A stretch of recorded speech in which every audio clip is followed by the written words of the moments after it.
In this episode, we take the Jeep Liberty and prepare it for RallyCross Fest 2021.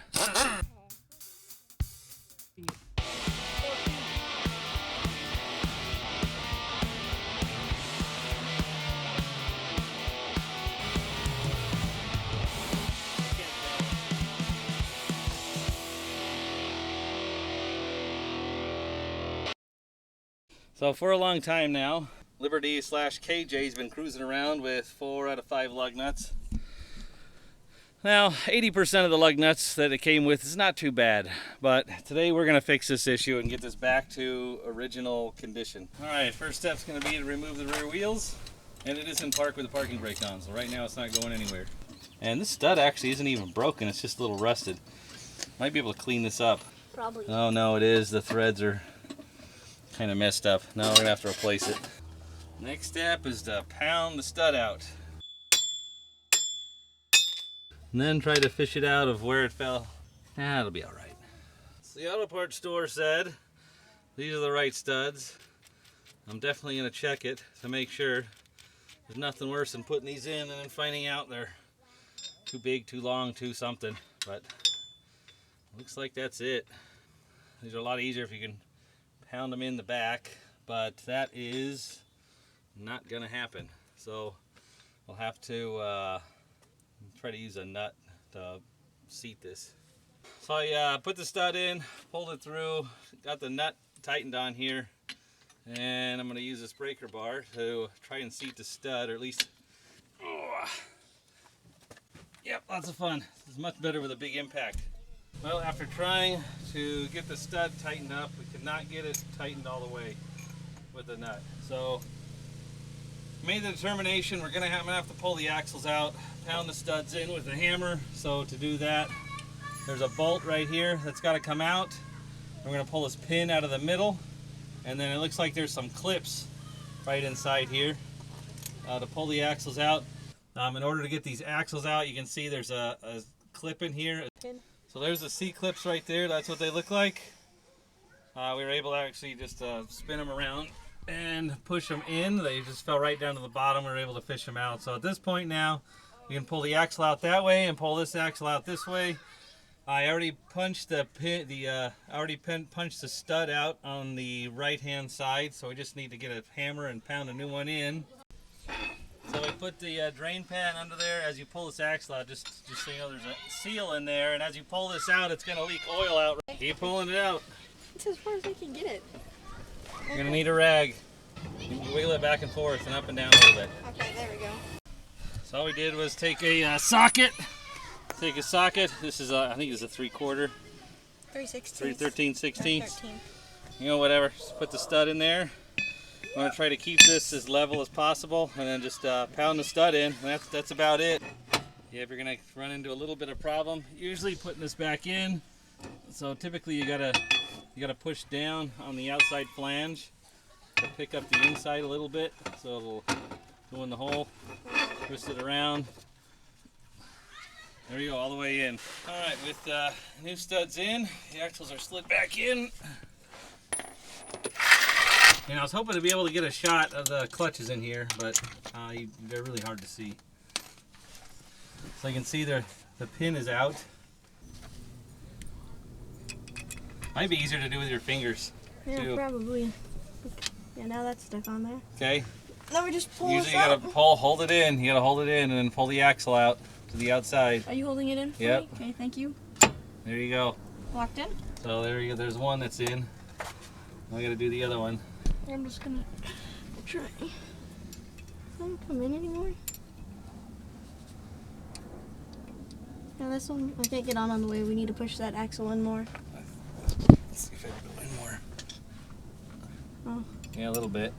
Yeah. There you go. There you go. Both those C-clips are in. Pulled the axle to the outside. Now we got to rotate this assembly around so that we can put the pin back in and the retaining bolt. It might go in a little bit easier if it has some oil on it. You may want to dip your finger in some of this gear oil down here. Can I just dip Put some it in gear down oil here? on it. Or no? Or, yeah, you can use that too. Okay. Just dip the pin in there maybe. Let's see if you can slide it in. You want to make sure though the hole the hole in that pin is lined up with the hole for the retaining bolt. Because once that pin is in there, it's kind of hard to turn around. You'll have to pull it out and spin it and then stick it back in. Yep. You just need a little bit on there, not the whole thing covered. Okay, well now it is. Yeah, now the whole thing's covered. There we go. Okay.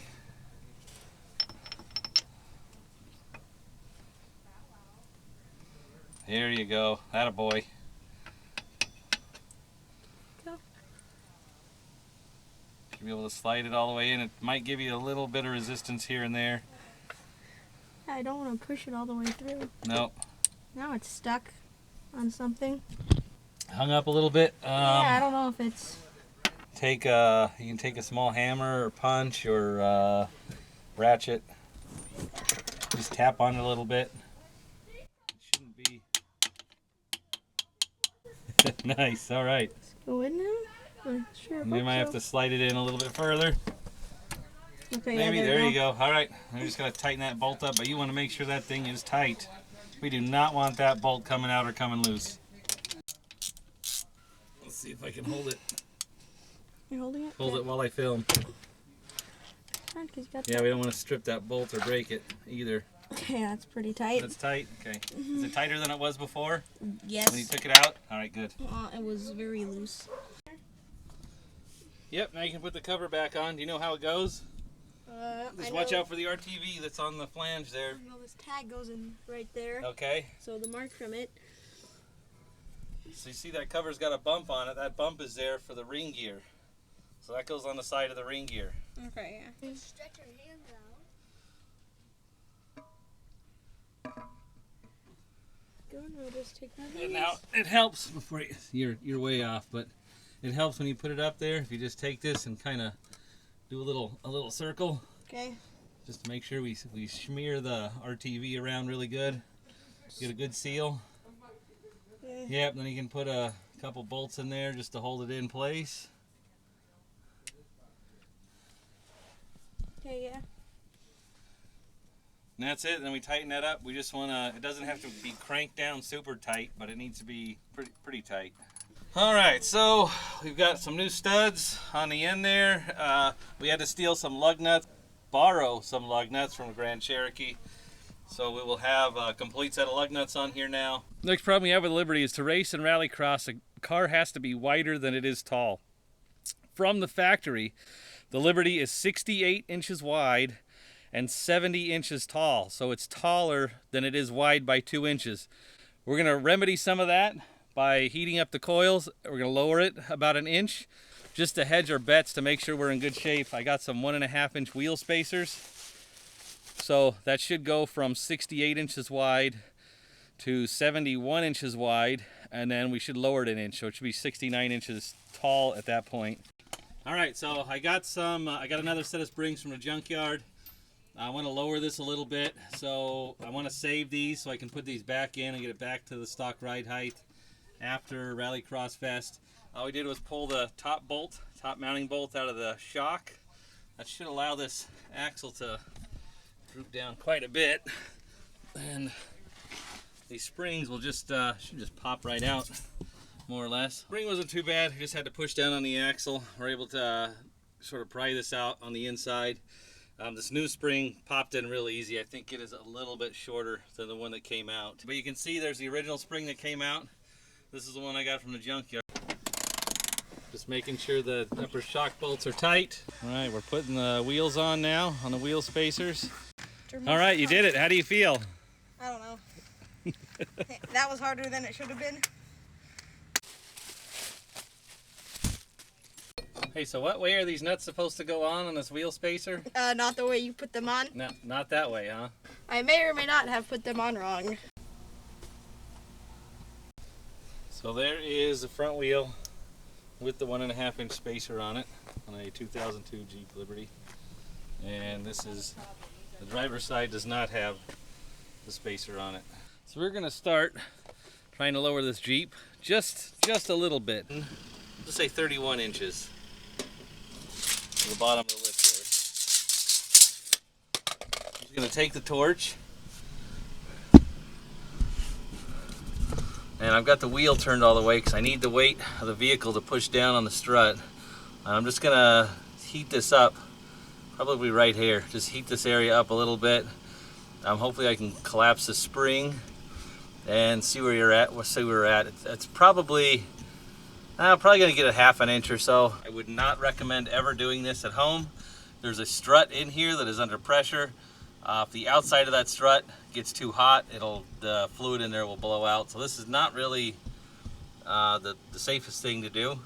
And of course it's going to create a weak spot in the spring too, but again we're only talking about a few weeks. So there is the final results. I wanted to heat it up down here, but I've got a brake line here, I've got the strut, I've got a rubber bushing here, so that was about the only place I could heat it up and not melt other stuff. So overall, heating it up with a torch, I lowered it about half an inch in the front. That was about as far as I dared go, just because of all the components in here. There's a lot of plastic in the front that I was worried about melting.